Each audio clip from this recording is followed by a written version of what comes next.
Bonsoir les babelites. Comment allez-vous en ce début d'automne? Moi, petit automne, petit cosy. Ouais, hein. Louise en mode petit tricot. Attends, montre ce que t'as fait. Non, c'est pas du tricot. C'est du crochet tunisien. Tricot. Attendez, là je mets à 4 pattes sur une table. Est-ce que vous voyez un peu cette qualité? Vas-y, parle-nous-en. Donc le crochet tunisien, c'est comme un crochet normal mais qui fait 27 cm de long. Donc ça, c'est un crochet C'est un big normal. boy. Et en fait, il y a des techniques pour que ça ait l'air d'être un tricot tricoté avec 2 aiguilles classiques. Et en fait, non, c'est une illusion d'optique. Et la laine, elle vient d'où?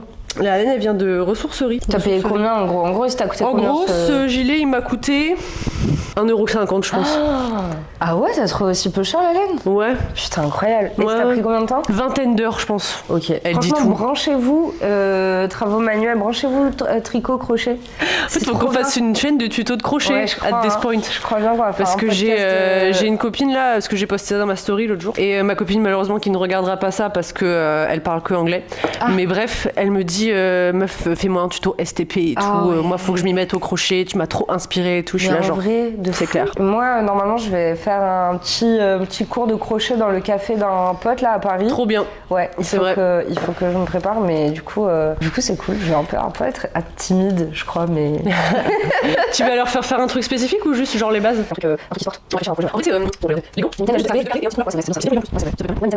On s'est égaré là. Bref. T'as passé un bon week-end, toi?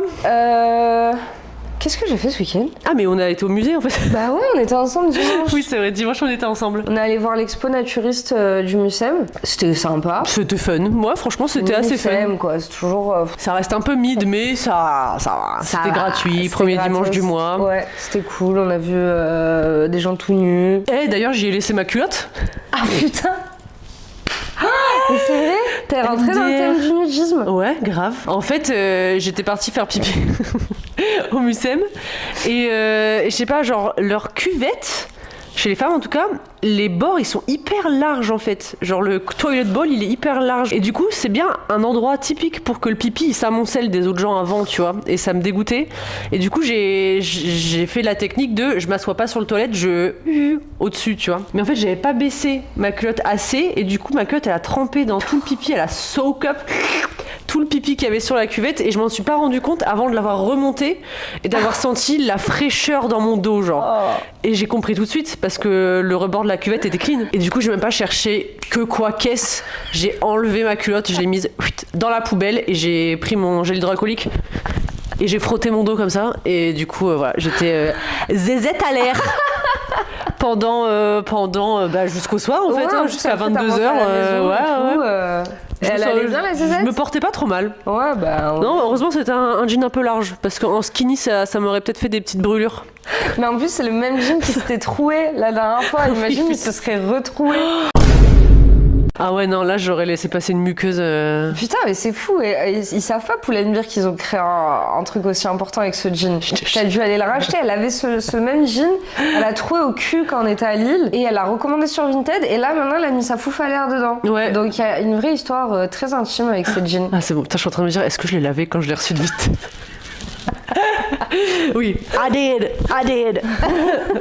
Tout va bien, je vais pas avoir de mycose. Bref. Et le cours d'impro hier, t'as aimé? Cours d'impro hier, j'étais très fatiguée. Ah oui. J'étais très fatiguée, mais ouais, j'ai bien aimé. Non, il y a une meuf, elle est trop forte en impro. Elle est méga forte. Moi, franchement, là, je me dis, faut que je. En fait, je m'étais dit, l'impro, ça va être un truc cool, mais malheureusement, j'y vais toujours avec l'esprit de compète. C'est ça la grande diff entre toi et moi, je pense. Je pense que c'est la plus grande diff. J'ai aucun esprit de compète. Au théâtre, là? T'as pas envie de shine un peu? Non, je me dis pas, j'y vais pas en mode faut que je fasse mieux que lui. J'y vais en mode je vais essayer de me donner. Putain, moi, je me dis, faut que je maîtrise le truc. Mais comme c'est super dur. C'est large, c'est hyper large surtout, ouais. Et puis là, il y a des gens, ils sont trop forts, quoi. Ouais.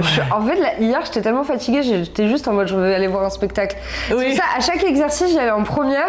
Comme ça, après, j'avais juste à m'asseoir.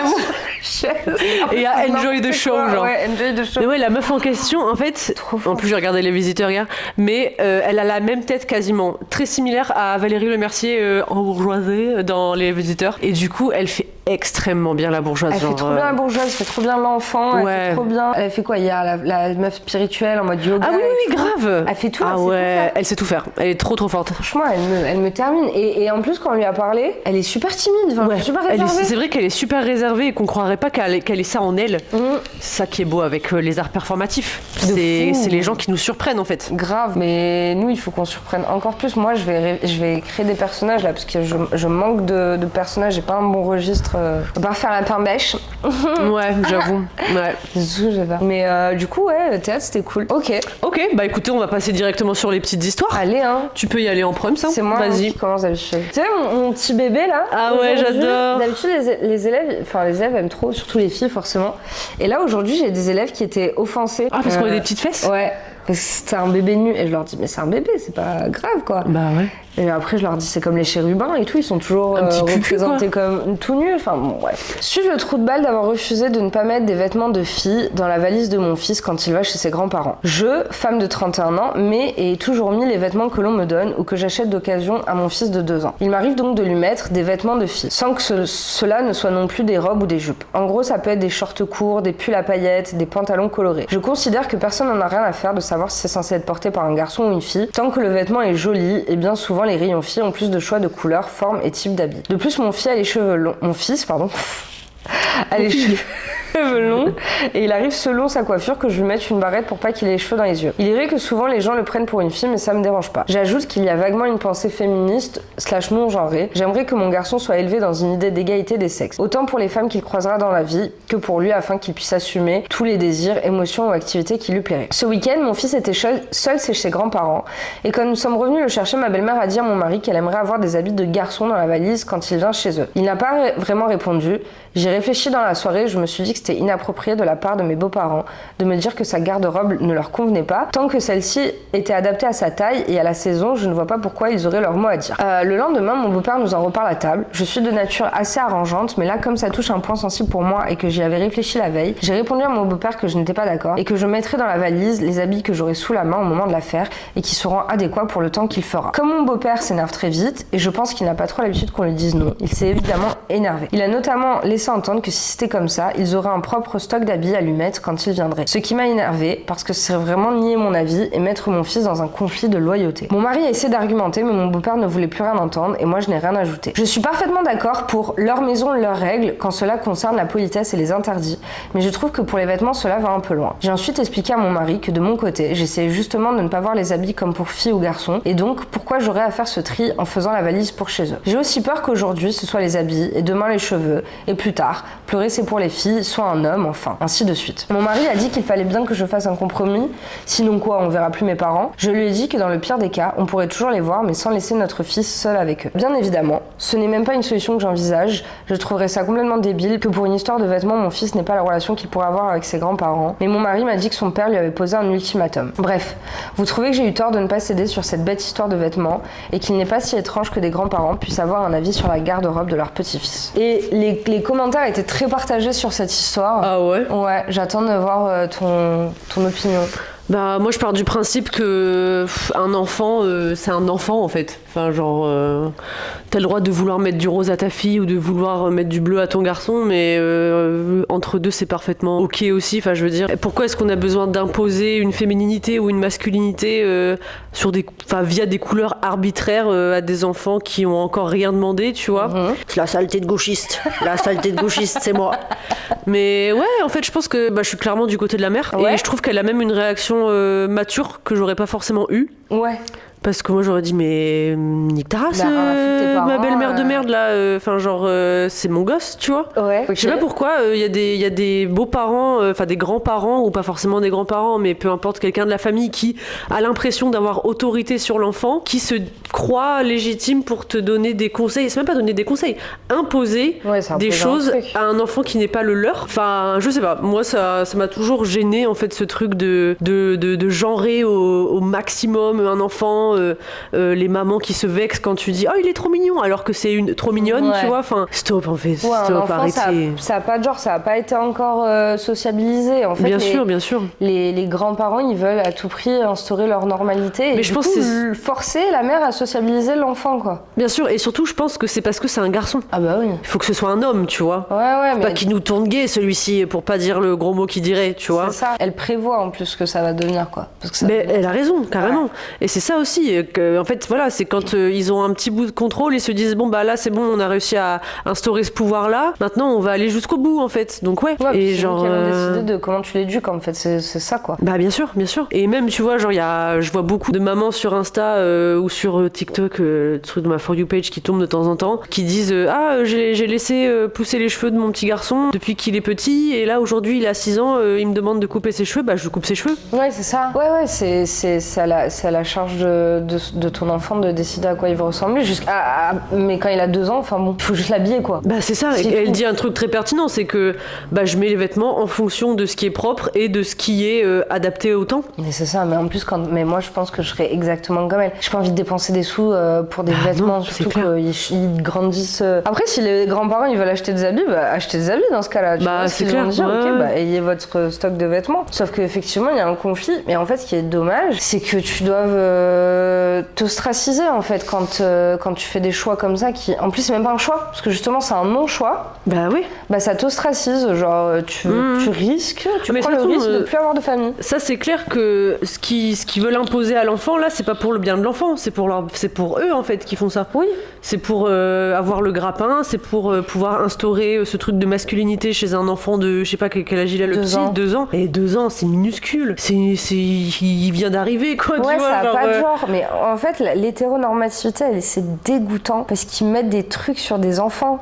Ouais. Mais justement, le petit bébé là, quand les élèves me disent que ça les met mal à l'aise, bah ça me met pas bien parce que je me dis, enfin, c'est un bébé, c'est pas des fesses, tu vois, donc voilà. Oui, quoi. oui, non, c'est pas un truc qui devrait être sexualisé. Ouais, en fait. ou qui devrait te mettre mal à l'aise parce que c'est juste un bébé, mais en fait c'est à cause de l'hétéronormativité parce que bah un bébé c'est un garçon ou une fille, donc si c'est un garçon, bah c'est comme un homme mais petit, mais non, pas du tout. Même quand tu vois tous les petits t-shirts à messages, c'est pas les mêmes messages qu'il y a sur les filles et sur les garçons. Hein. Bien sûr. Et c'était une femme qui faisait le tour d'un Walmart et elle montrait en fait que bon après ça c'est tiré par les cheveux, ok, je sais pas si ça a vraiment un poids, mais je pense que ça montre quand même quelque chose dans notre société, c'est que sur les vêtements de filles t'as des licornes, des petits chats, des petites souris, des petits lapins, et sur les t-shirts des enfants, des garçons, c'est des lions, des tigres, la guerre, ouais, tu vois tous les animaux qui sont considérés comme puissants, qui sont considérés comme violents, tu vois. Et les petites filles c'est que des trucs mignons, des petits lapins, machin et tout. Et en fait c'est peut-être un détail pour vous, mais pour moi ça veut dire beaucoup. Mais ça part de là en fait, mais tu vois, c'est des petits effets boule de neige, mais quoi. Bien sûr, mais dès que tu es sur Terre, t'es sociabilisé dans un genre t'es catégorisé de fou. Tout ce que tu fais, tout ce que tu respires, tout ce que tu penses, et tout le monde le fait. Genre moi, je vois mon petit frère qui est justement pas du tout genré, enfin je sais pas comment dire, mais genre il est très libre. Oui, il est pas marqué, il est pas en mode je mets des baskets parce que je suis un garçon. Dans rien, tu vois. D'ailleurs il met pas de baskets, il met des tongs tout le temps. Ça c'est un vrai sudiste ça. Il a une paire de tongs, il l'appelle la Turbo Max parce qu'elle fond tout. Les tongs elles sont polies, tu sais, elles sont. Ah ouais, les 360 quoi. Oui, c'est 360. Il peut tout faire avec, donc c'est incroyable. Ah, il est trop drôle. Et quand il était petit, bah, lui, tu vois, il est très libre. Il joue avec tout, il touche tout et tout. Et ma mère, touche pas ça. C'est pour les filles, touche pas. C'est pour les. Tu sais, mais gros, mais c'est. Ça, je comprendrais jamais. Ah, tu es en train de lui gâcher son plaisir. Genre, le petit, il est en train de s'amuser. T'imagines, genre, le mais niveau surtout, de genre, folie. it's so weird qu'un adulte, ça l'énerve qu'un garçon joue avec une Barbie, genre. Ouais. Pourquoi t'es énervé? Parce que tu sexualises. Parce que tu penses direct à sexualité. Genre, c'est tout. C'est dégueu. Moi, franchement, laissez les enfants respirer. Mais c'est comme avec les chiens. Une fois, moi, mon chien, j'avais fait un collier violet pâle, avec des petites paillettes et tout, des petits strass. C'était un mâle, du coup. Ouais, c'était un mâle. Il y a un mec qui me dit c'est une femelle et tout. Je dis non, c'est un mâle. Et il commençait à faire des blagues. C'est pas un chimale, mais tu sais, un jeu de mots entre, un peu transphobe, genre. Ouais, un truc super transphobe et tout sur le chien. J'étais là, mais c'était un chien, les gars. Les gens, ça les rendait fous quand je leur disais que c'était un mâle et qu'il avait des petits habits roses, des petits trucs et tout. C'est un chien. Tu veux imposer un système créé par des humains sur un chien et tu t'énerves, genre. Je sais même pas c'est quoi le genre. Genre, qu'est-ce que tu me racontes? Mais vraiment. Mais en fait, les hétéros, ça me rend ouf. Toute leur pensée, Non, mais en fait, je pense sur le que- genre, tu leur enlèves le genre, Il y a plus rien. Il y a plus rien. Il y a plus rien. Non mais c'est clair. Et surtout genre on a beau exposer, on a beau parler d'études, on a beau parler de sociologie et tout, ils sont incapables for the life of them de séparer le sexe biologique Ouais. du genre en fait, de définir, qui est une construction sociale. Et genre il y a pas d'autre moyen que de le dire qu'avec des termes de twittosphère, mais c'est littéralement une construction faite par les humains en fait. Bah ouais, c'est la sociologie. Genre pour eux, c'est tangible. Bah non. On pourrait toucher le genre masculin et le genre féminin, alors que tu leur demandes la définition. Il n'y a pas de définition. Comment tu définis une femme? Il n'y a pas de définition, c'est indéfinissable. Genre. Bah c'est ça. Mais parce que vraiment, ça tient trop les golemons. Bah oui, c'est facile de. Et dans les commentaires, c'était. Donc les gens étaient pas contents. Il y avait beaucoup de. T'es le trou de balle, hein. Parce qu'ils disaient, ouais, mais là c'est bien beau, mais il faut penser à plus tard, la société, plus tard. tout nani. Je ne suis pas là. Oui, ça, je suis là pour que mon enfant puisse vivre en société, mais je suis pas là pour, dès qu'il est enfant, le conformer à un truc. J'ai envie qu'il soit libre à ce moment-là. Déjà, c'est si tu passes ta vie à te conformer, à 2 ans, tu vas déjà l'écraser, le conformer. Peut-être que plus tard, il en souffrira, ou peut-être qu'au contraire, je lui aurais donné les outils pour avoir un libre arbitre et repenser sa manière de vivre. Non mais surtout dans ce genre de situation, des actes comme si on était en train de faire le LGBT agenda ou quoi. Ouais. À aucun moment on lui dit faut mettre que du rose parce que comme ça tu seras grave efféminé, Faut être une comme ça drag t'aimeras queen. les hommes, t'aimeras trop les drag queens. Who is this diva? Genre non, c'est pas comme ça que ça marche. Genre personne n'est extrême comme ça. Bah si, eux, oui. Les hétéros, oui. Oui, bien sûr, mais je veux dire dans la gauche et dans les gens qui non. veulent avoir des enfants qui soient pas trop genrés, ils nous voient comme ça. Enfin, Ouais, genre mais ils les sont voient comme bêtes, ça. ils n'arrivent pas à comprendre qu'on réfléchit plus loin que ça. Mais eux, éduquer un enfant, c'est ça. En vrai, c'est une grosse partie. Hein. Ah, mais bien sûr. Et j'imagine qu'ils en parlent pas dans les cahiers, dans les livres, comment éduquer mon enfant et tout, parce que ça nous vient tous naturellement, genre Bien sûr, bien sûr. de se fliquer, de fliquer les gosses et tout sur est-ce qu'ils sont bien des garçons, est-ce qu'ils sont bien des filles et tout. Mais l'agenda hétéro, mais malheur en fait. Mais les gender reveals et tout, mais ça, mais j'aborde. Les photos, avec des petites filles qui tiennent la main à des garçons. Vas-y, mais faites-vous un bisou. Ah, t'as des amoureuses. Ah, t'as des trucs. Ah, mais toi, tu vas faire tomber les cœurs. Hein. Exactement, mais oui, mais Bah. ça, c'est écœurant. Mais Ça stop. me dégoûte, genre. Dégoûter tous. Ça me dégoûte de fou, de fou. Et pour revenir sur les animaux, moi, j'aime trop ne pas dire aux gens que si mon chat, c'est un mâle ou une Ouais. femelle. Genre, en plus, il a un nom un peu non-binaire, tu vois. Il s'appelle Miette, mon chat. Et en fait, personne ne saura jamais si c'est un mâle ou une femelle. Bah ouais. Je vous le dis pas. Ça change rien. J'ai des potes qui le genre au féminin, qui des potes qui le genre au masculin. Et en fait, genre, on s'en bat les couilles. Mais moi, Mais ça me fait rire. Je suis là, genre, j'aime. Ouais, c'est le J'aime. petit mystère. Vas-y, je vais te faire immerger. Et en faisant ça, peut-être que tu vas te poser la question. J'aimerais que vous posiez la question. Pourquoi ça m'importe tant que ce soit une fille ou un garçon? Littéralement. Ouais. Moi, mes parents, je sais pas, ils sont. C'était peut-être un petit peu avant-garde dans les 90s, mais mes parents, ils ont pas voulu savoir jusqu'à la naissance quel était notre genre, enfin Ouais. notre sexe, du coup, à ma sœur et à moi. Et en fait, du coup, quand ils ont fait nos chambres, ils l'ont fait en pensant au fait que fallait que ça marche pour les deux sexes, tu vois. Donc moi, j'avais genre la moitié du mur vert avec Mickey et avec une frise avec des voitures.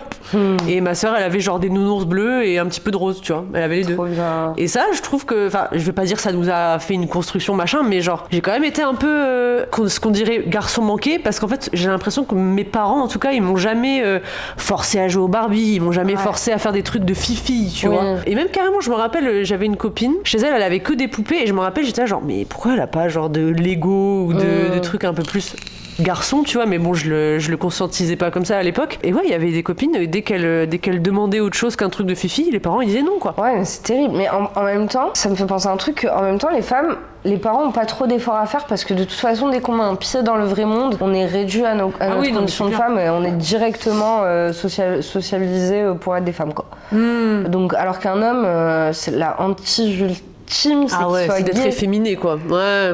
Ah, mais ça, c'est le reflet du patriarcat. Hein. Ah, mais grave, le pire grave. truc que tu puisses faire en tant qu'homme, c'est d'être une femme. Putain, c'est beau, exactement. Vous avez vu, on n'a pas trop craché sur les hommes quand même. On Non. aurait pu. Hein.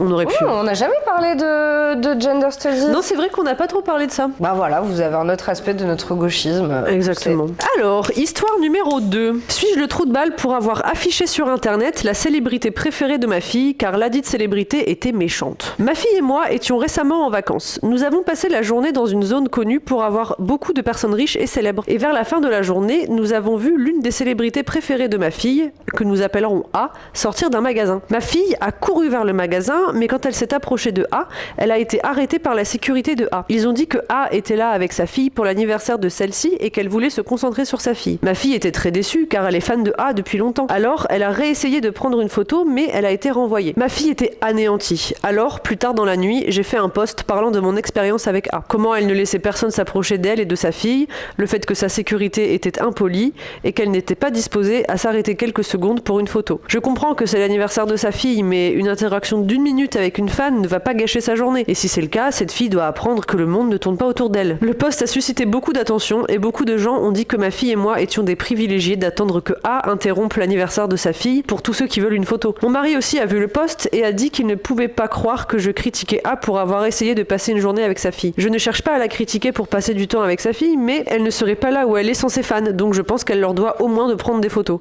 Suis-je la méchante dans cette histoire pour avoir fait le post sur A? Un peu crazy quand même. Ah, c'est grave. Au début, Ça, c'est je me suis dit, du... la pauvre et tout. Après, je me suis rappelé que c'était complètement crazy. C'est entitlement. Ça, je sais jamais comment le traduire, mais genre tout est dû. Tout est dû, c'est une attitude de gens, tout leur est dû, quoi. Bah surtout, ouais, quand ils voient une star, c'est ma star, genre, c'est ma chose. Non, tu vas prendre une photo avec ma fille, genre, c'est ma fille qui t'aime. Et c'est grâce à ma fille que t'es célèbre. Stop. Mais arrêtez, c'est quoi ce comportement de fan? Vraiment, dans votre vie, vous avez envie d'être des fans? C'est une insulte, non? Mais la honte, en fait. T'as envie d'être un bandeur, genre. T'as envie d'être un suceur de célébrité. Quand c'est extrême comme ça, parce qu'en vrai, je comprends d'apprécier le travail de quelqu'un, machin et tout, mais au point d'oublier que c'est un être humain qui a une famille, qui a des émotions, en fait. Pourtant, I'm not one de défendre des célébrités, hein. Mais quand même, ça, je pense que on parle de basic, quelque chose de droit humain basique, en fait. De d'essence humaine. Mais puis déjà, ta fille, c'est bon, elle l'a vu, ça suffit. Ah ouais, elle l'a vu de loin, c'est bon. C'est quoi ce truc de non, il faut que j'ai la photo avec, il faut qu'il me parle à moi, qu'il parle à ma fille. Mais ouais. T'es qui? T'es qui en fait? T'es qui? T'es personne. Tu connais pas, c'est comme si vous me voyez dans la rue et vous êtes trop deg parce que vous pouvez pas passer un moment avec moi. C'est comme si, tu vois, les mecs qui viennent te demander de participer aux cagnottes, tu sais, les ONG et tout, ils ont trop le seum, ils chialent, ils font des posts sur toi et tout parce que tu t'es pas arrêté une seconde. Mais ouais, c'est ça, quand tu décontextualises le truc, je pense que j'avais choisi cette histoire pour parler aussi de Chaperone. Ouais, de Chaperone et le fait que cette meuf-là, justement parce que c'est pas une nepo baby, que ça lui fait tout bizarre là, d'avoir des stalkers, des gens qui doxent sa famille, des gens qui l'arrêtent dans la rue et qui la touchent physiquement pour prendre des photos et tout. Et vraiment, Internet est divisé, quoi. Ouais, il y a vraiment des gens même qui sur des tweetos de gauche et tout, qui étaient là genre non mais elle est tellement pas reconnaissante et tout. En fait, elle a peur pour sa peau, en fait. Mais tu vois, genre y a rien qui te prépare tout le pire du monde et tout, ça te préparera jamais. Vraiment. Au fait que tu perds tout droit à ta vie privée. Mais oui, surtout, je pense en tant que femme célébrité, il y a tellement des histoires de stalkers trop dérangeantes. Björk, la fille là qui s'est fait littéralement tirer une balle. Mais c'est comme, tu l'avais vu là, je t'avais envoyé la meuf qui stalkait... Evan Peters. Ouais. Tu l'as regardé, Mon Petit Renne? Non, mais j'ai envie de le regarder. Oh, regarde-le. Si vous l'avez pas regardé, par contre, c'est compliqué. Hein. Ouais, c'est du stalking extrême. Ouais. Ah si, j'ai retrouvé le nom, pardon, c'est Christina Grimmie. Une fille qui avait fait The Voice, qui était sur YouTube et tout, dans les années fin 2000, début 2010, tu vois. Et en fait, en 2015, je pense, elle s'est fait tuer par son number one fan, genre pendant un meet and greet, à 22 ans. Non, mais c'est traumatisant en fait, c'est trop choquant. C'est une vraie maladie, je sais plus c'est quoi le nom. Oui, érotomanie. Ouais, c'est ça. J'ai écouté un truc de Faustine Bollard sur l'érotomanie.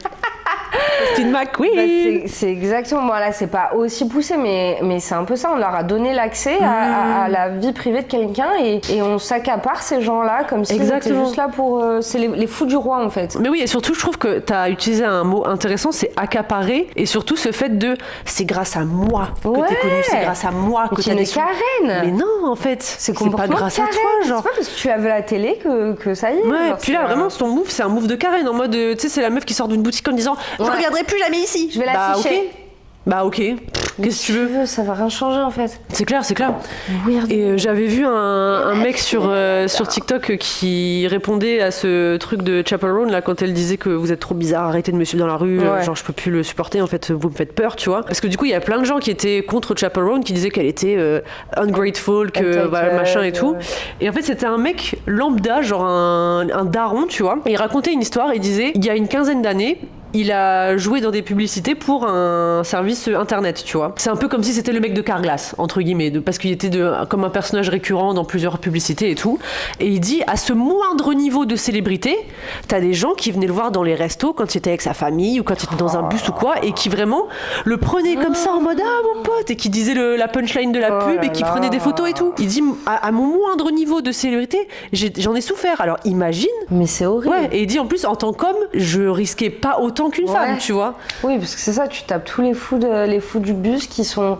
En plus, elle parle de trucs d'amour, de sexe, de trucs un peu comme ça et tout. Il doit y avoir tellement de relations parasociales. Et justement, elle disait qu'elle a arrêté de faire des meet and greet parce qu'il y a plein de ses fans qui font des meet and greet et en fait qui lui racontent les histoires les plus terribles, genre qui lui racontent des trucs terribles qui leur sont arrivés et tout. On comprend, tu vois, mais en fait, au bout d'un moment, faut se dire que cette meuf, elle est pas psy. Ouais. Et surtout qu'en plus, Chaperone, elle a un diagnostic de bipolarité, donc déjà, elle est fragile, tu vois, par rapport à quelqu'un qui serait valide mentalement, tu vois. Mais c'est horrible. Mais faut être un auteur, tu vois, quand t'es un auteur. Ouais, avec un nom de plume. Et en vrai, avec le recul, quand j'ai vu Bo Burnham à Rock en scène, je suis tombée. I happened upon Bo Burnham, vraiment un humoriste slash musicien que je kiffe trop, vraiment c'est dans mon top Spotify depuis Vine, je le suis et tout, enfin dinguerie de l'avoir vu, tu vois. Et en fait j'ai été le voir, j'ai fait vraiment très très gaffe de pas avoir l'air folle, j'ai vraiment fait Hi, I really love what you do, can I take a picture with you et tout, et il était très gentil, il m'a dit ah comment tu t'appelles et tout machin, mais après j'ai vu il went right back dans les backstage, il est reparti. Ouais, c'est bon, c'est eu ma dose là. Et en fait cette photo quand je la regarde maintenant j'ai honte. Tu vois ce que je veux dire, je l'ai grave dérangée en fait. Et c'est horrible parce que je pense pas être comme ça, tu vois. Non, mais avec le recul, j'aurais préféré lui demander un autographe par exemple. Ouais, c'est vrai qu'à l'époque on faisait ça, mais c'est ça, c'est les téléphones, c'est trop cool. Hein. Ouais. On est trop matrixés. Moi, ma mère, elle travaillait à l'aéroport quand j'étais petite. Elle ramenait toujours des autographes des gens qu'elle croisait à l'aéroport, genre. Ah oui, oui. Et ça, c'était marrant, tu vois, c'est un autographe, genre. Même quand on était petit, quand on allait à Disney, on avait notre petit cahier d'autographes. Oui, pour les mascottes. Ouais, c'est ça, elle faisait des autographes. Trop c'était cute. plus simple. En vrai, c'était tellement plus simple. Parce que, bon, ça devait aussi les faire chier. Mais là. C'est moins intrusif, je trouve. C'est super intrusif. Imagine, tu passes une journée de merde. On te demande de faire des vidéos, de faire des messages, de faire des trucs. T'es moche si tu te sens moche. Enfin. Ouais, non, c'est clair. Non, c'est horrible. C'est un cauchemar. C'est hyper intrusif. Faut qu'on arrête ce truc de prendre en photo tout le monde, tout le temps. Ouais, même les gens inconnus. Enfin, moi, ça me gêne trop de voir des gens affichés comme ça qui savent même pas qu'ils sont pris en photo, genre. C'est au Japon, non, que tous les téléphones ils font du bruit quand tu prends une photo. Ouais, même quand t'es en silencieux, ça fait kshking. Bah ouais. Bah en vrai, tout c'est très simple. Parce que c'est une hantise. Moi, c'est une hantise en tant que prof. Quand je les vois avec leur tel comme ça, je suis toujours pas bien, tu vois, ça m'est jamais arrivé. Mais bon, j'imagine qu'ils ont dû me prendre en photo, je sais pas pour quelle raison, mais c'est possible, tu vois. Mais c'est ma hantise, je déteste cette. Mais c'est vrai que c'est un peu le premier réflexe que t'as. Enfin, moi, c'est ma première pensée quand je suis dans le métro ou je sais pas où, et quelqu'un est comme ça avec son tel, un peu trop haut, tu vois. Je me dis, qu'est-ce que j'ai sur moi? J'ai une salade dans les dents, j'ai ma culotte descendue sur ma. Enfin, tu vois, genre, j'ai pas de culotte. Tu vois, genre, tu te sens tout de suite hyper self-conscious. Alors qu'en fait, je suis certaine qu'ils font juste un snap de leur propre gueule, j'en sais rien, tu vois. Mais imagine, non, on n'est pas parano, mais imagine t'es parano. Mais la vie, c'est un enfer de prendre le téléphone. Ah ouais, vraiment. Mais j'entendais des meufs qui disaient qu'elles font plus de seins nus sur la plage parce qu'en fait, il y a que des pervs qui prennent des photos, genre. J'en ai marre. De toute façon, en fait, tu renonces au droit à ta vie privée, à ton identité corporelle. Dans notre société, t'as pas le droit à tout ça. Hein. D'ailleurs, sachez que depuis tout à l'heure, là, je vous montre mon cul, mais c'est un short. Hein. Je suis en short. Elle a une culotte. J'ai une culotte. Et j'ai une jupe, carrément. Ok, alors histoire numéro 3. Histoire numéro 3. Alors, suis-je le trou de balle pour avoir dit à mon... Suis-je le trou de balle Bon... Oula. Je crois qu'on m'a mis une puce dans le cerveau, là, pour arrêter d'être mise mais je cherche pas, c'est le vaccin. Ça y est, it's catching up to you. 4 ans plus tard, j'arrive pas à... Tu sais, quand j'avais fait mon vaccin, dans ma story, j'avais mis le lendemain, venez pas vous faire vacciner, je me suis levée, j'ai pris 3 tailles de bonnet de soutien. Oui, je crois que je me... Et il y a vraiment des gens que je follow, hein, des gens qui m'ont dit oh, sérieux, mais tu vois ce vaccin quand même et tout. J'ai bloqué. Vous êtes même trop con pour m'avoir dans votre liste de follow, en fait. Vous méritez pas les bêtes de blagues que tu leur fais, en fait. Ça va pas ou quoi? J'avais fait une tête genre... Je sais pas. J'ai des gros bazungas. Moi, je suis contente de t'avoir dans mes abonnés. Moi aussi, hein, putain. Ok, suis-je le trou de balle pour avoir dit à ma copine le nombre exact de calories qu'elle a consommé en une journée. Ma copine a quelques kilos en trop, mais ça ne me dérange absolument pas. Moi, je suis plutôt mince, musclée, avec environ 15% de masse graisseuse. C'est quoi? Flex. Freak.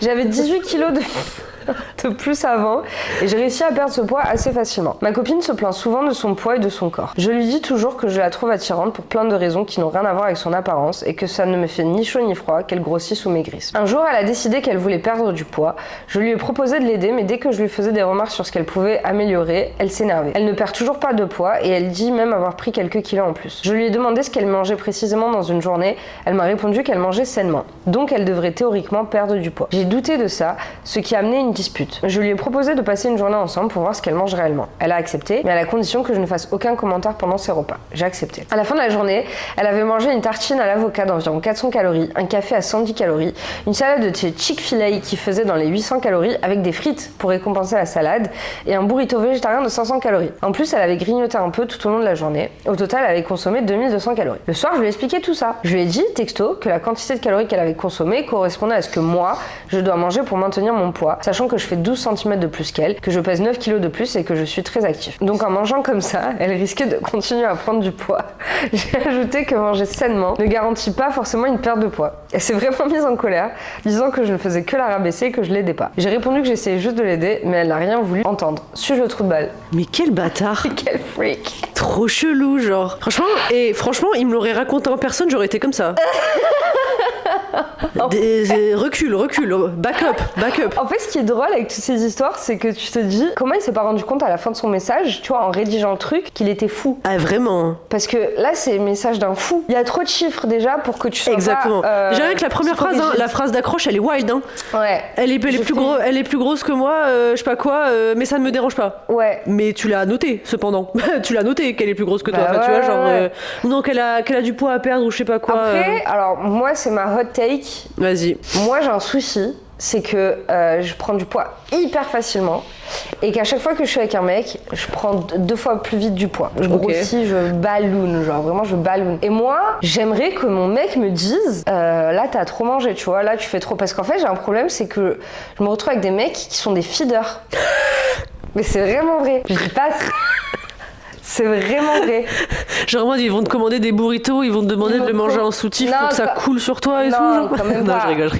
C'est pas des vrais feeders, mais c'est quand même des feeders. Parce que dans mes 2 relations les plus longues, ouais, c'est vrai qu'ils étaient tout cuss, tout maigre. Ouais. Et qui fait me voir manger. Une fois avec lui, on avait posté un mukbang là. Tu te rappelles quand on mangeait le burger on était parti oui. le long et tout. Et la personne avec qui j'étais avait répondu genre j'aime trop devoir manger. Et il aime trop ça. Ah, et ouais, et il me filait ses restes et tout, et c'est confirmé par lui. Hein. Il regarde pas Babel, donc c'est bon, mais c'est pas confirmé. Je pense pas qu'il ait conscientisé le fait que ce soit un mais en tout cas, pour moi, c'est un vrai problème. Donc quand je suis dans une relation, moi je dis texto, moi j'ai trop peur de grossir en couple, donc s'il te plaît, genre, sois conscient de ça. Je sais que c'est pas ta responsabilité, mais c'est quand même ta responsabilité. Mais est-ce que tu supporterais un mec qui te liste les calories, genre? Tu vois, il y a un juste milieu. Oui, mais parce que c'est vraiment mon choix, tu vois. Oui, voilà. Si... Que elle, j'ai l'impression qu'elle s'est un peu résignée, quoi. Il a dû la pousser en mode allez, s'il te plaît. Elle a dit quoi? Elle s'est plainte de son poit. En fait, c'est ça le problème. Il y a la différence entre se plaindre de son poids et demander à son mec de calculer toutes les calories et de lui dire arrête de manger. En fait, elle a un problème parce que lui, c'est un freak, c'est un ancien gros qui calcule tout. Et il connaît même son pourcentage de masse graisseuse. Donc c'est sûr que c'est un, comment on appelle ça, les mecs qui sont à la salle. Un orthorexique. Un orthorexique et qui tue la salle, tu vois, c'est sûr que c'est un mec de la muscu qui est fou, genre lui-même il est dans sa psychorigidité et elle, à mon avis, elle s'est juste dit je me sens pas bien pour que son mec lui dise mais non, t'es parfaite comme t'es, sauf que lui il était là, ah ouais, vas-y, je vais calculer, je vais te faire un mille pleine, je vais te... Je suis sûre, le mec, tu sais, le matin il fait le lit et il tire la couette comme ça, pour que ce soit tout plat, tout lisse, il prend les oreillers, il les scruff comme ça et il fait... C'est sûr. Toi, t'en penses quoi, toi? Est-ce que toi, ça t'intéresse que ton mec mange, en gros? Toi, il y a une disparité, non, de... C'est toi la meuf cuss du couple? Bah oui, ouais.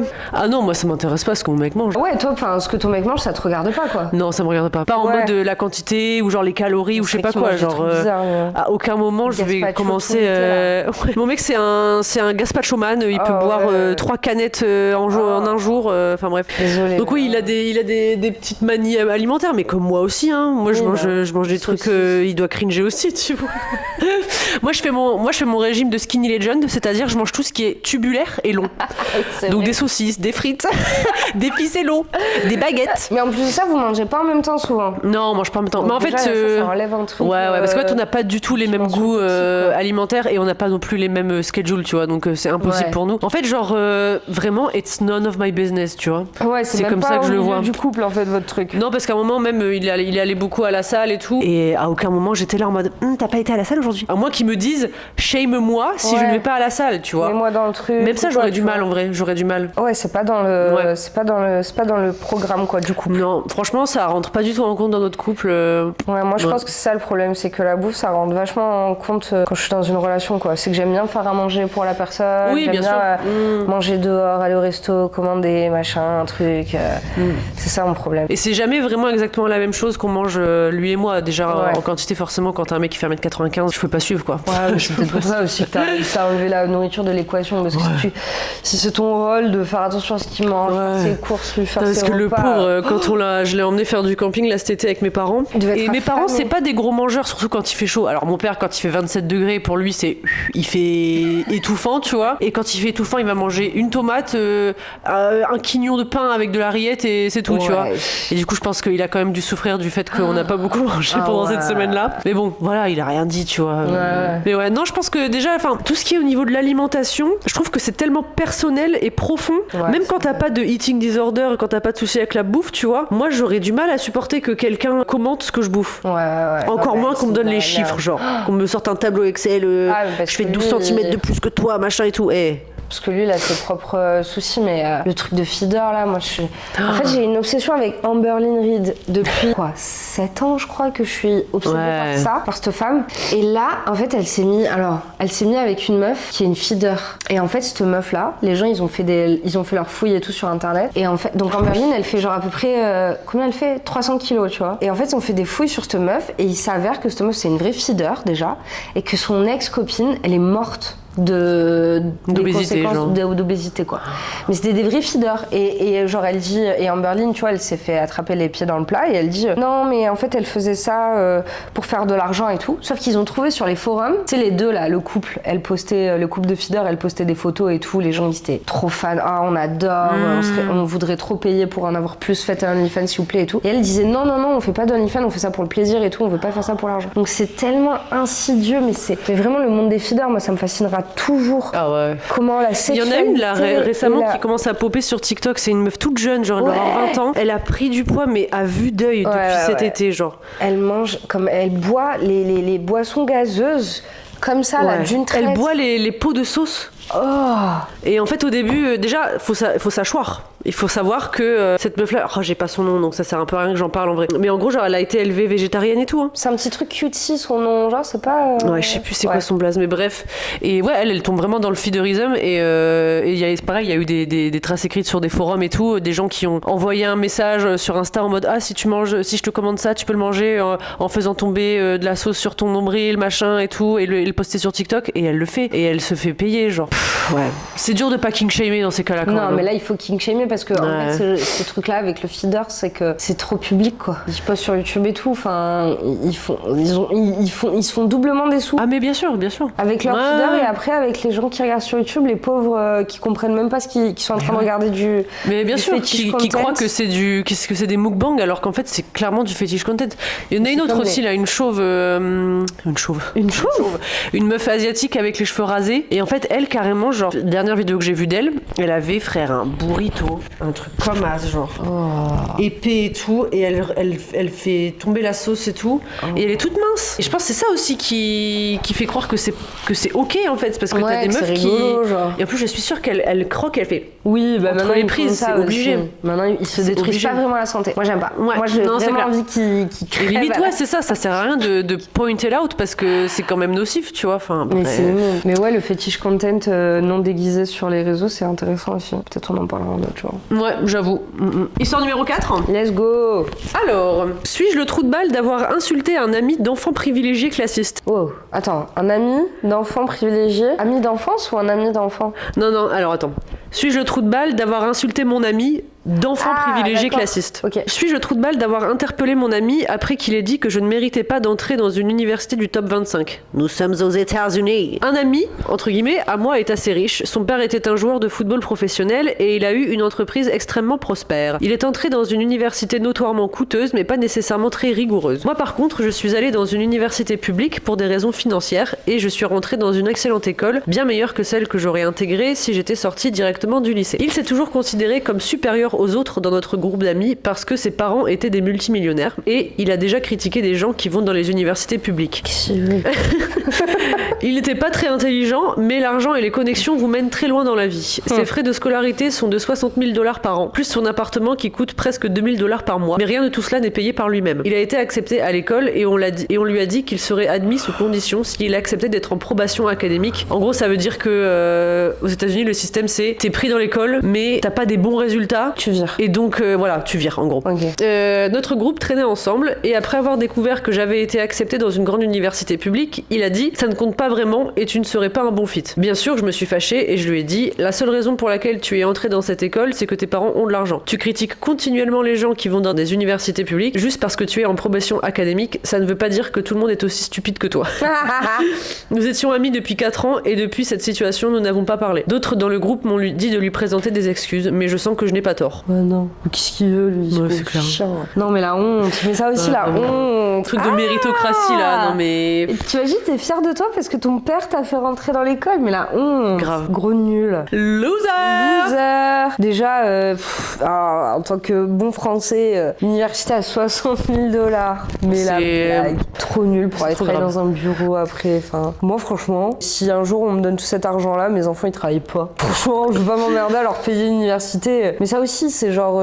En fait, c'est la nouvelle noblesse. Ils maintiennent maintenant les richesses avec ces trucs de diplôme, d'académie privée, de machin et tout, parce que maintenant c'est un peu mal vu, tu vois, de juste avoir du pouvoir parce que tes parents en avaient. Donc maintenant, il faut un peu que tu fasses le système scolaire et tout machin pour justifier de ton statut dans la vie, mais de toute façon il aura le même statut que son père, quoi. Bah c'est clair. Donc fuck you, et vive les community college déjà qu'ils aient ça aux États-Unis. C'est une très bonne chose. Mais même les universités les plus lambda entre guillemets, c'est hors de prix. Genre, la celle où j'étais, c'est considéré comme genre l'une des cheapest universités dans le Midwest. C'était $20 000 l'année, genre. Mais puis ils prennent des student loans et tout. Enfin, on les a tellement persuadés que c'était au cou. On les a tellement persuadés que c'était normal. Mais de toute façon, le transfuge de classe aux États-Unis n'est pas possible. Ouais. Enfin, c'est pas possible de monter en grade dans la société aux États-Unis. Non, si t'as la chance, tu finis classe moyenne, mais bon, c'était tellement précaire, même quand t'es classe moyenne. Que... Ah oui, de toute façon, il n'y a plus de classe moyenne aux États-Unis. Hein, c'est le 1%. Mais en France, ils essaient de nous mettre leur truc d'établissement privé aussi. Hein. Parcoursup, là, leur connerie de Parcoursup, où c'est devenu... Attends, mais c'est hallucinant. Là, tu sais, en fin d'année, on fait le bilan pour les terminales et tout de Parcoursup. La seule université publique, là, enfin, la seule licence qui prend tout le monde, c'est en histoire géo. Ah ouais. Mais même si tu veux rentrer en LLCE, tu sais, ce qu'on a fait nous, genre. Ouais, bah même là, t'as des gens qui sont pas pris. Tout est bouché. Leur truc de Parcoursup, je sais pas comment ça fonctionne, c'est la roulette russe. C'est un algorithme. Aucun sens. C'est un algorithme qui fonctionne pas et qui fait en sorte que t'as des gosses qui voulaient juste aller à l'université publique, qui peuvent même pas y aller, alors que avant c'était limite la honte. Ouais. Et du coup, ils se retrouvent à payer pour des écoles qui ne promettent même pas de diplôme. Pour ça, en fait, c'est pour booster l'économie de l'étude, quoi. Ouais. Enfin, genre, Et pour pousser les gens à aller dans des écoles privées et leur faire croire que ça va les amener quelque part. Et surtout, c'est bien aussi pour vraiment te faire comprendre que tu vas jamais évoluer de ta classe sociale, en fait. Ouais. Parce qu'il y a ça aussi dans l'algorithme. Bon, je sais pas à quel point c'est vrai, mais j'avais vu des articles, des enquêtes et tout qui disaient qu'en fait, quand tu viens d'une banlieue ou d'un endroit réputé pourrave, tu vois, jamais ils vont te... Par exemple, si tu viens de, je sais pas, Corbeil-Essonnes et que tu postules pour des facs à Paris, même publics, ils te prennent pas parce que t'es pas dans Paris intramuros de naissance, en fait. C'est la sélection. Comment est-ce qu'ils appellent ça, géographique? Ouais, non, mais tu sais, ce truc dans la société où tu continues, tu perpétues la séparation des gens, quoi. Je sais plus c'est quoi le terme. Bon, c'est pas grave. Oui, mais je vois ce que c'est. Oui, je vois le concept. Mais ouais, ils le font. De toute façon, ils le font dès le lycée. Hein. Dès qu'on te met un STMG ou quoi, c'est que t'es foutu. Hein. C'est que vraiment, voilà, si tu n'arrives pas à te formater au truc général, c'est que tu vas aller nulle part. Ah oui, bah, et c'est que clair, tu vas continuer à galérer et que voilà. Ouais. Ah ouais, on t'instaure une peur bleue même dès le collège. Hein. Moi, je me rappelle, je sais pas si ça existe encore, mais tu sais, à partir de la 4e, je crois, tu peux partir en DP3 ou DP6, je sais plus comment ça s'appelle. Ouais. Ça a certainement changé de nom. Professionnel depuis... un peu là. Ouais, c'est ça, que tu fais des heures de trucs manuels, quoi, genre en mode pour devenir boulanger ou électricien ou j'en sais rien. Esclaves. À 14 ans, quoi, tu vois. T'as pas de répit. T'as pas de répit. Et nous, je me rappelle, la menace des profs, c'était vous voulez partir en DP6 Bah non, du coup, I guess, tu vois. Et en plus, c'est trop dommage parce que moi, j'adore la professionnalisation et tout, pousser les gens vers l'artisanat et tout, etc. Moi, j'adore, tu vois. Le seul problème, c'est que le seul moment de répit dans ta vie où tu ne travailles pas, c'est quand t'es enfant. Donc, si déjà ça devient, et puis en plus, ça devient une menace d'apprendre un métier, que c'est sali, que c'est vu comme un truc moins bien d'être dans l'artisanat. En même temps, c'est vu comme un truc pas bien aussi d'être dans les lettres.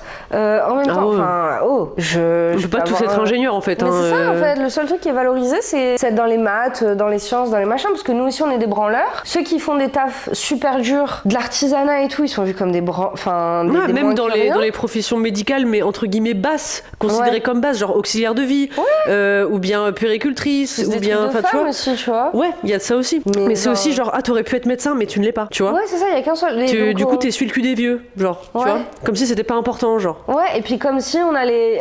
Ah, mais si tu travaillais dur, tu serais ça. Ben non, parce que du coup, il y a pas de place en fait. Même si je voulais travailler dur, même les gens qui sont en école de médecine, tu sais, ils ont leur espèce de quota bizarre. Ouais, le PACES, ouais. La première année, c'est le PACES, alors qu'on est en déficit de médecins en fait. Bah ouais. Mais comme il y a ce quota où il faut qu'il y ait que tant de médecins tous les 5 ans ou je sais pas quoi qui passent, bah c'est bouché. Bah du coup, pourquoi on revalorise pas tous les métiers? Il y a des beaux métiers, genre. Moi, je serais pour, tu vois, qu'on professionnalise les gens le plus tôt possible. Sauf que. Mais ça, c'est encore une pensée assez niche. Hein, parce que même, tu vois, il y a beaucoup, même pas forcément la gauche caviar, mais il y a beaucoup de gens à gauche qui pensent que. Enfin, genre, qui ont encore cette espèce de hiérarchie du métier, tu vois. Ouais, bah parce que vos darons, ils vous payent pour réfléchir, Enfin, je vois, les gens dans la recherche, c'est cool et tout, tu vois. Mais je suis désolée, mais à un moment, ton avis, il devient plus réel, plus basé dans la réalité. Tu peux être le plus gros gaucho. C'est clair. Anarcho-communiste et tout ce que tu veux. Si t'as pas travaillé dans le monde capitaliste dans les 5 dernières années, je suis désolée, mais ton avis il est caduque en fait. T'as beau lire toute la théorie que tu veux, voir tout ce que tu veux, machin. Tu peux pas me parler de révolution, comment on fait la révolution et tout ça si t'as pas de contact avec les vrais gens qui travaillent. Parce que les vrais gens qui travaillent dans les entreprises et tout, ils sont pas radicalisés, mais du tout en fait. Tu saurais même pas leur parler. Si tu voulais mener la révolution, tu saurais même pas comment parler aux travailleurs moyens. Vraiment. De maintenant. Ils sont pas dans ça. Donc en fait, la gauche elle est trop naze parce qu'elle est trop séparée entre les penseurs et les travailleurs. Ah oui, les travailleurs se sentent plus prolétaires et les penseurs sont dans des trucs, comme tu dis, mais ça même entre nous, genre quand on regarde nos partis de gauche, un jour c'est bien que l'autre ait un CV super fourni et qui ait fait toutes les grandes écoles, un autre jour c'est bien que lui c'est un ancien prolo qui maintenant est député, mais il faut savoir en fait, est-ce qu'on valorise ça? Est-ce qu'on va shamer les autres parce qu'ils n'ont pas fait d'études? Genre où est-ce qu'on place vraiment notre valeur? Est-ce qu'on rentre dans le jeu de t'as pas fait d'études donc tu vaux pas le coup d'être... faut savoir. Et sauf les écoles privées, en plus ça fait de la peine. Des fois je vois sur Twitter des gens qui ont payé ces nouvelles écoles, je connais Ah rien, oui, qui sont pas reconnus par l'État. Ouais. Mais ça c'est une dinguerie ça. Et ils disent master, la France de Macron. genre RE. Ouais, et du coup c'est pas un master. La France de Macron.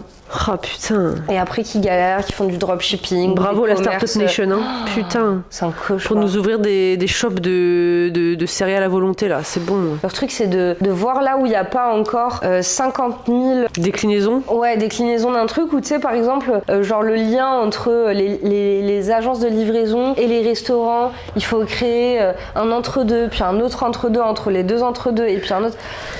Ah, c'est à se taper la tête contre les murs, vraiment. Mais tu sais, moi, je me rappelle quand je faisais mon job étudiant, j'étais vendeuse dans une boutique de thé sur Paris, sur Boulogne-Billancourt, ça a son importance. Grosse ville de riches, si vous connaissez pas, c'est vraiment genre la banlieue chic comme Neuilly, quoi, sur Paris. Et je me rappelle plusieurs fois, t'avais des gens qui me faisaient pas qui me faisaient des remarques à moi, mais genre qui venaient avec leurs gosses ou bien qui venaient avec des amis à eux et qui faisaient des remarques tout haut sur ah là là, les pauvres vendeurs quand même. Une dame maman qui dit ah bah tu vois, si t'es pas si tu fais pas bien de travail à l'école, Oh bah tu vas non. finir comme ça et tout. Oh, pas celle-là. Et je disais, madame, je suis en master à la Sorbonne en fait. Et c'est horrible même de devoir Ouais, se tu te justifier. sens- ouais, tu parce te que du sens- coup, si je me justifie, bah ça veut dire que mes collègues qui ont pas fait d'études, c'est des merdes en fait. Grave. Ouais, ça aussi, c'est intégré. Genre, on se sent mal de faire partie des travailleurs, genre. Ouais. Et moi aussi, ça m'avait traumatisée. Je travaillais au Spar en ville. Et je faisais la caisse pendant mes études. Et là, il y a mon prof de maths du lycée qui passe à la caisse.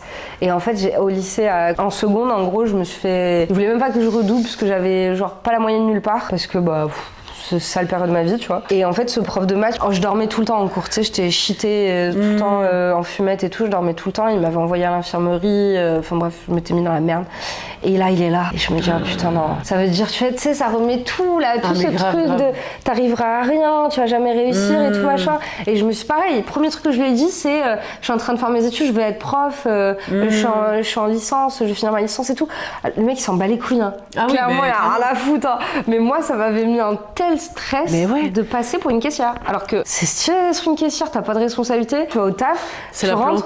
Certes, t'es exploité, c'est un taf de merde, mais en soi, le concept de caissier, ça pourrait, ça l'est pas, hein, ça pourrait être tout à fait épanouissant, tu vois, si on était dans un... Mais bon, bref. De toute façon, on voit qu'ils sont les travailleurs essentiels. Hein. Pendant le Covid, on a bien vu ceux qui sont restés chez eux. Grave, le télétravail, là. Ça me rappelle le même, là, je pense que j'avais déjà parlé dans Babel, mais c'est vraiment l'un de mes préfs qui représente la période Covid pour moi.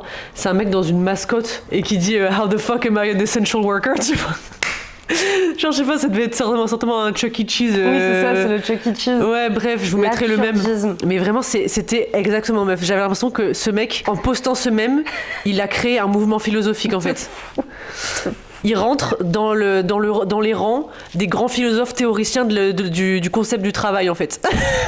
Vraiment. En vrai, il y a tellement de mimes sur lesquels on pourrait disserter. Ah mais meuf, tellement. C'est incroyable. Il y en a un, moi, qui me fascine. C'est pour moi l'un des mimes le plus fascinant. C'est un mec qui est dans un tunnel. Il filme, il est en voiture et il dit « Oh, il est long le tunnel. Oh, pourquoi il est aussi long ?» Et en fait, il a une espèce de crise existentielle parce que c'est sûrement la première fois qu'il passe dans un tunnel, tu sais, dans Paris où c'est des tunnels super longs. Oui. Et il fait tout noir. Et en fait, il a presque une crise d'angoisse.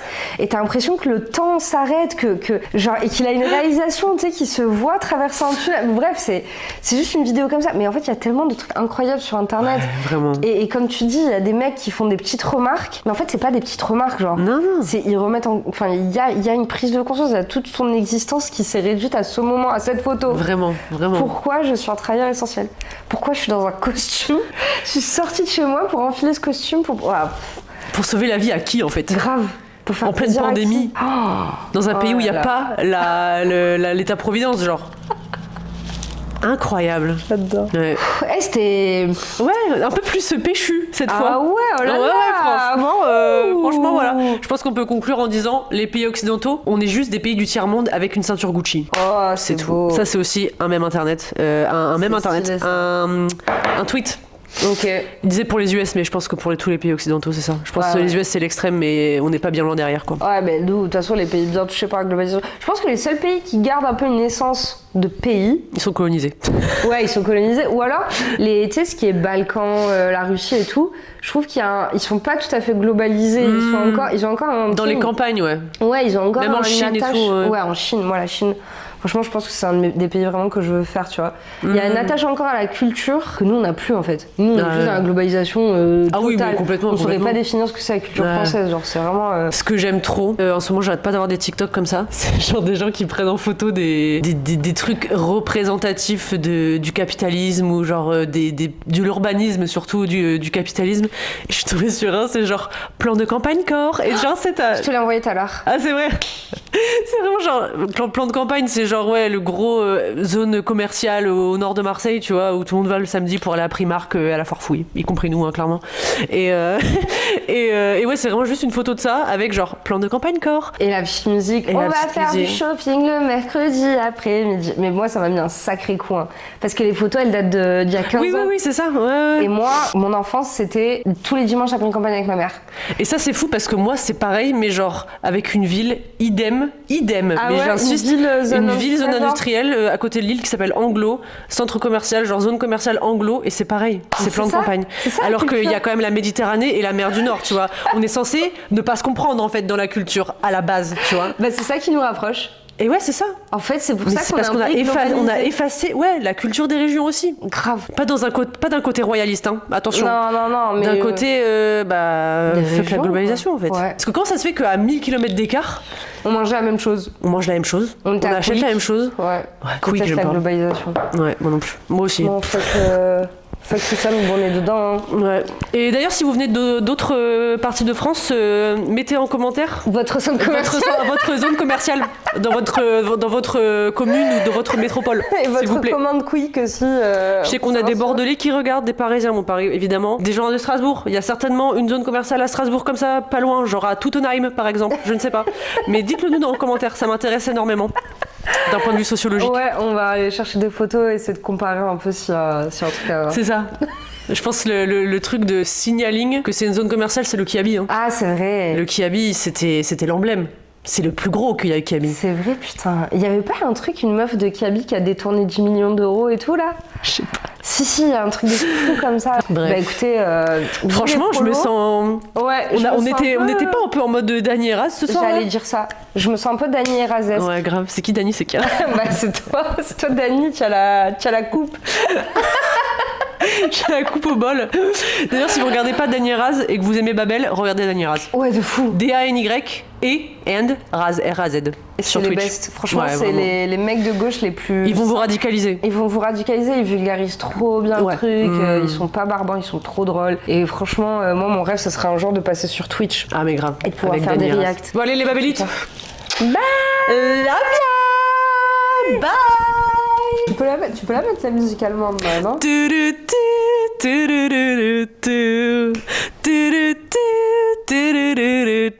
And it goes. Je pense que c'est bien, c'est l'outro. Ouais, c'est bien.